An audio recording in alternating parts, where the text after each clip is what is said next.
नमस्कार, मैं doctor Lokendra DPH BHMS आप सभी का फिर से इस नई वीडियो में हार्दिक स्वागत करता हूं। लंग्स में क्या कोरोना की वजह से ऑक्सीजन की मात्रा कम होती है या नॉर्मल रहती है, और अगर कम होती है तो क्या करें, कैसे बढ़ाएं, और अगर नॉर्मल रहती है तो नॉर्मल कितनी होनी चाहिए, और अगर किसी मरीज को कोविड इन्फेक्शन हो जाता है तो उसके लिए क्या करना चाहिए। क्या हम घर पर कुछ प्रिवेंशन कर सकते हैं, क्या हम वैक्सीन लेना हमें ज़रूरी है, क्या अगर किसी मरीज के पास इतने पैसे नहीं है जो कि वो एडमिटेबल हो सके, एडमिशन ले सके किसी हॉस्पिटल में। एडमिशन का मतलब ये नहीं है कि किसी बच्चे को हम एडमिशन दे रहे हैं पढ़ाने के लिए, मतलब कि इलाज के लिए एडमिशन ले सकता है या नहीं ले सकता है। तो काफ़ी सारे क्वेश्चंस के आंसर इस वीडियो में हम समझेंगे। सबसे ज़्यादा फोकस करेंगे ऑक्सीजन पर। तो सबसे पहले हम बात कर लेते हैं ऑक्सीजन होता क्या है। हमारे शरीर की हर एक सेल्स के लिए, हर एक टिश्यू के लिए ऑक्सीजन की ज़रूरत होती है। अगर हम इसे ऑक्सीजन नहीं देते हैं, मान लीजिए सेल्स तक ऑक्सीजन नहीं पहुंच रहा है, टिश्यू तक ऑक्सीजन नहीं पहुंच रहा है, तो क्या डैमेज होगा कुछ? यस, डैमेज क्यों होगा? क्योंकि सेल्स को चलाने के लिए न्यूट्रिएंट्स तो चाहिए जो कि ब्लड के थ्रू जा रहा है, लेकिन अगर हम इसे ऑक्सीजन देना बंद कर दें तब भी हमारे सेल बहुत जल्दी डैमेज होना स्टार्ट हो जाएगी। एक बार को अगर हम अपनी सेल को खाना पीना देना बंद कर दें कुछ दिन के लिए, कोई बड़ी बात नहीं है। हमारी बॉडी के अंदर ही काफ़ी सारी ऐसी एनर्जी होती है, काफ़ी सारी ऐसी न्यूट्रिएंट्स स्टोरेज होते हैं जिनकी वजह से, जिनकी सहायता से हमारी बॉडी काफ़ी दिन तक आगे चल सकती है, रन कर सकती है। लेकिन ऑक्सीजन अगर हम 5 मिनट के लिए बंद कर दें, 10 मिनट के लिए बंद कर दें और हमारी बॉडी को ऑक्सीजन देना, तो हमारी सेल्स डैमेज होना स्टार्ट हो जाते हैं। जो हमारा ऑक्सीजन होता है ये ट्रांसपोर्ट होता है ब्लड के थ्रू। अब ब्लड के थ्रू क्या क्या ट्रांसपोर्ट हो रहा है, देखिए, जो हम खा रहे हैं न्यूट्रिएंट्स हैं वो भी ब्लड के थ्रू ट्रांसपोर्ट हो रहे हैं, और जो हम ऑक्सीजन है जो हमारा वो भी ब्लड के थ्रू ट्रांसपोर्ट हो रहा है। तो इसमें क्या डिफरेंस है दोनों में? न्यूट्रिएंट्स यानी कि जो हम खाने पीने की चीज़ें, जैसे सब्जी खाया, खाना खाया, दूध पिया, अंडे खाए, या हमने मीट खाया, अल्कोहल लिया, या हमने कुछ भी ईटे से जो, या इवन पानी तक हम जो पी रहे हैं उसके अंदर भी मिनरल्स होते हैं। तो जो भी चीज़ें हम खा रहे हैं ये स्टमक के अंदर जाएंगी, वहाँ से डाइजेस्ट होना स्टार्ट हो जाता है। आप सभी को शायद नहीं पता होगा, हम जब खाना खाते हैं स्टार्च है, कार्बोहाइड्रेट है, ग्लूकोज है, काफ़ी सारी ऐसी चीज़ें होती हैं जो हमारे मुंह से ही डाइजेस्ट होना स्टार्ट हो जाती है। तो फर्स्ट ऑफ ऑल हमारे जो खाने की सलाइवरी ग्लैंड्स होती हैं ये सलाइवा निकालती हैं, जो सलाइवा खाने में मिक्स हो जाता है। यहाँ से कुछ चीज़ें डाइजेस्ट होना स्टार्ट होती हैं, धीरे धीरे ये वोलस बन के आसानी से ईसोफेगस के द्वारा स्टमक में चला जाता है। वहाँ पर HCl है और भी कुछ एंजाइम्स हैं जिनकी सहायता से ये टूटना स्टार्ट होता है और आगे आंतों में जाना स्टार्ट होता है। जब ये आगे आंतों में जाएगा, आंतों की पार्ट में जाएगा, तो ये क्या होगा, वहाँ पर जो पानी होगा कुछ पानी को एब्जॉर्ब कर लेंगे, कुछ जो वाइल्स है और इंसुलिन वगैरह है, ये काफ़ी सारी चीज़ें मिक्स होके आपके खाने को डाइजेस्ट करने में हेल्प करती हैं। जो ज़रूरी तत्व होते हैं उन्हें बाहर निकाल लिया जाता है। अब अगर बात करें ये तो हुई आपके खाना डाइजेस्ट होने की प्रोसेस। अब अगर बात करें कि किसी मरीज को ऑक्सीजन की प्रोसेस क्या है लेने की, तो जो नेचुरल हवा में जो एयर है, जो एनवायरमेंट है, जो एनवायरमेंट से हवा हम ले रहे हैं, ये हवा के जरिए काफ़ी सारी गैसेस हमारे बॉडी में जा रही हैं। ज़रूरी नहीं है कि ऑक्सीजन अकेला जा रहा है, काफ़ी सारी गैसेस जा रही हैं। तो इन गैसेस के अंदर सबसे ज़्यादा जो मात्रा होती है वो होती है ऑक्सीजन की।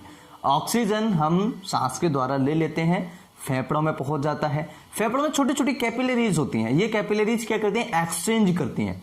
एक्सचेंज मतलब कि ब्लड जो शुद्ध है और अशुद्ध ब्लड है, दोनों तरह की कैपिलरीज हैं। तो ऑक्सीजनेटेड जो ब्लड है या ऑक्सीजन है वो अंदर ब्लड में मिक्स हो जाता है दूसरी कैपिलरीज में, और अंदर से जो कार्बन डाइऑक्साइड है, CO2 निकला है, वो लंग्स के अंदर आ जाता है, जिसे हम सांस के द्वारा बाहर निकाल देते हैं। सांस हमने ली, ऑक्सीजन गया, सांस छोड़ी, जो CO2 है वो बाहर निकल गया, CO2। तो ऐसे सिचुएशन में ये प्रोसेस हुआ। अब ये ब्लड के अंदर पहुंच गया ऑक्सीजन, तो ऑक्सीजनेटेड ब्लड जिसे हम कहते हैं वो वेंट्रिकल्स जो लेफ्ट साइड ऑफ हार्ट है उसमें देखने को मिलता है। तो हार्ट में गया, हार्ट से ये पूरी बॉडी में, ब्रेन तक, हाथों में, पैरों में, पेट के हिस्से में या पैरों के हिस्से में, जहां जहां जरूरत है वहां तक ये हर एक टिश्यू, हर एक सेल तक ऑक्सीजन पहुंच जाएगा। अब ये जा किस में रहे, हमारी आरबीसीज होती है, आरबीसीज के अंदर कुछ अल्फा बीटा चेन्स होते हैं, इनके अंदर बैठ कर के ऑक्सीजन हमारी पूरी बॉडी में ट्रांसपोर्ट होता है। तो ये बहुत सेफ्टी से होता है, ठीक है ना। तो बहुत ज़्यादा लंबे प्रोसेस है, बहुत अच्छे तरीके से मैं आपको बेसिकली समझा रहा हूं जो कि आसान शब्दों में आप समझ सकें।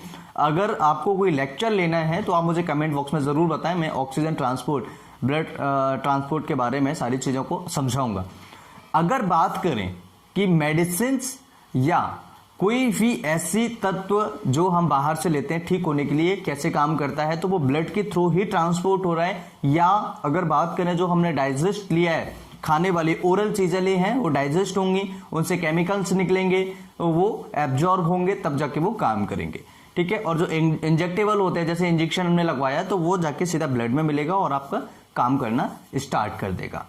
अब यहां पर ऑक्सीजन का जो मात्रा है, ऑक्सीजन का लेवल है, वो कितना होना चाहिए, देखिए 94 से कम नहीं होना चाहिए, 94 से अबव होना चाहिए। 95 है, 96 है, 97, 98, 99, यानी कि 94, 95, 96, 97, 98, 99, इतना परसेंटेज ऑक्सीजन का हमारे बॉडी में होना चाहिए, जो कि नॉर्मल होता है। अगर 94 से कम है तो थोड़ा सा हमें होशियार रहना चाहिए, 94 से 90 है तो हमें अलर्ट हो जाना चाहिए कि कुछ ना कुछ गड़बड़ है। और जिन मरीजों को 90 से कम है उनको या तो कोई लंग्स से रिलेटेड प्रॉब्लम है, या चॉकिंग है, या कुछ ना कुछ फेफड़ों से रिलेटेड उनको गड़बड़ है, जो कि रेगुलर बेसिस पर भी कई पेशेंट्स ऐसे होते हैं जिनको लंग्स इन्फेक्शन होता है, क्रॉनिक इन्फेक्शन होता है। तो ऐसे सिचुएशन में भी उनको ये प्रॉब्लम्स आती हैं और उनको बनी रहती है। तो ऐसे सिचुएशन में आपको ध्यान रखना चाहिए। पल्स की अगर हम बात करें तो पल्स नॉर्मल कितना होता है, देखिए ऑक्सीजन लेवल 94 से 99% होना चाहिए। पल्स की अगर हम बात करें तो 60 से 100 के बीच में नॉर्मल होनी चाहिए। 60 से नीचे है तो दिक्कत है, 100 से ऊपर है तो थोड़ी सी दिक्कत है। बेसिकली फीवर में जब बॉडी का टेम्परेचर बढ़ता है तो ये हमारी पल्स जो होती है बढ़ जाती है। और जो नॉर्मल क्राइटेरिया वीच का अगर हम बात करें वो होता है 72 पर मिनट, लेकिन 72 पर मिनट जरूरी नहीं है कि सभी का हो, ठीक है। 60 से 100 के बीच में है, इट्स अ नॉर्मल, कोई घबराने की बात नहीं है। बॉडी टेम्परेचर की बात करें तो बॉडी टेम्परेचर आपका 98.6 फ़ारेनहाइट नॉर्मल होता है, 97.6 फ़ारेनहाइट नॉर्मल होता है। 97 से नीचे आता है, 96 से नीचे आता है, हाइपोथर्मिया इसे हम बोलते हैं, सॉरी, ठीक है। अगर किसी पेशेंट को मान के चलिए कि टेम्परेचर बढ़ रहा है तो 100.4 फ़ारेनहाइट अगर टेम्परेचर से ऊपर जाता है तो हम इसे फीवर की कंडीशन मानते हैं। मैं 104 की बात नहीं कर रहा हूं, मैं 100.4 की बात कर रहा हूं। 104, 104 फ़ारेनहाइट अलग पैरामीटर्स हो गया, ठीक है, याद रखें। 104 अलग पैरामीटर्स है, मतलब कि 100.4 फ़ारेनहाइट है। इससे ऊपर है तो हम इसे फीवर की कंडीशन, फेब्राइल की कंडीशन में रखते हैं। अब अगर बात करें कि अगर किसी पेशेंट को कोरोना हो जाता है तो क्या ऑक्सीजन लेवल कम होता है? Yes, absolutely. यही सबसे बड़ी समस्या है कि फेफड़ों को डैमेज करना और ऑक्सीजन लेवल कम कर देना। तो पेशेंट वैसे ही पेशेंट बहुत जल्दी डैमेज हो जाता है, पेशेंट बहुत जल्दी प्रॉब्लम में चला जाता है। तो यहां पर भी वही प्रॉब्लम है, ऑक्सीजन लेवल बहुत जल्दी फॉल होता है कोरोना के पेशेंट्स में, ठीक है। तो कंफ्यूजन नहीं रहना है। अब बात करें कैसे इसे बढ़ाएं, तो लॉन्ग ब्रीदिंग लीजिएगा। लॉन्ग ब्रीदिंग, इसे डीप ब्रीदिंग भी कहते हैं, ठीक है ना। तो डीप ब्रीदिंग बेसिकली हम इससे जानते हैं। तो डीप ब्रीदिंग कीजिएगा, सुबह के टाइम पे एक्सरसाइज कीजिएगा, ठीक है, हेल्दी खाना खाइएगा, पॉल्यूशन वाली जगह पर कम जाइएगा जिससे फेफड़े कम डैमेज होने के चांसेस होते हैं।